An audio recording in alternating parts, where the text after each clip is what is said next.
Ich habe hier im Wahlkampf öfter mal gehört, das war nicht massenhaft, aber öfter mal gehört, die AfD ist doch auch gegen den Krieg. Das ist ausgemachter Blödsinn.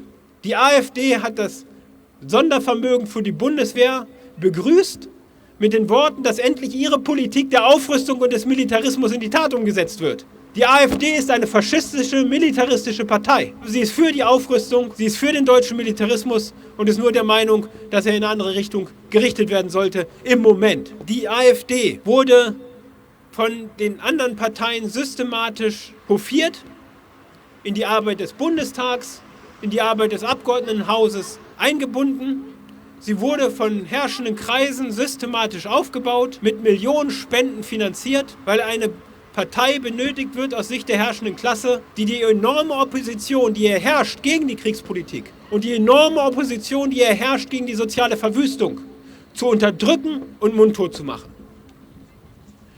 Dafür wurden die Faschisten in den 30er Jahren aufgebaut in Deutschland, dafür wurden die Faschisten in Italien in den 20er Jahren aufgebaut und dafür werden heute die Faschisten wieder aufgebaut. Der Kampf gegen die braunen Ratten der AfD erfordert einen Kampf gegen all die Parteien, die ihnen den Nährboden geboten haben und gegen all die Parteien, die sie in die parlamentarische Arbeit eingebunden haben. Es erfordert einen Kampf gegen die Linkspartei, die mit ihrer rechten und militaristischen Politik gerade hier in Berlin-Marzahn und Hellersdorf, aber in Wirklichkeit in ganz Berlin und in ganz Deutschland den Nährboden geschaffen hat für die rechte Politik der AfD. Es erfordert einen Kampf gegen die Ampelkoalition, die rechte Politik der AfD in die Tat umsetzt. Die Durchseuchungspolitik, den Militarismus und die Flüchtlingshetze. Und es erfordert einen Kampf gegen die Wurzel dieser rechten Politik.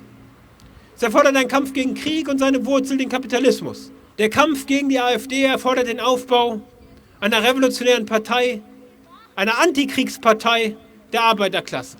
Der Kampf gegen die AfD erfordert den Aufbau der sozialistischen Gleichheitspartei als internationale Partei, die Arbeiter über alle ethnischen, religiösen und geschlechtlichen Grenzen hinweg vereint im Kampf gegen Krieg und Kapitalismus. Wählt am 12. Februar Sozialistische Gleichheitspartei und beteiligt euch am Aufbau einer internationalen, revolutionären sozialistischen Partei, der 4. Internationale und ihrer deutschen Sektion, der SGP. Kommt an den Infotisch, nehmt euch Informationsmaterial mit, registriert euch jetzt als aktiver Unterstützer und macht die Berlin-Wahl zu einem Fanal gegen die Kriegspolitik, gegen die Faschisten der AfD und für eine sozialistische internationale Bewegung gegen Krieg. Herzlichen Dank.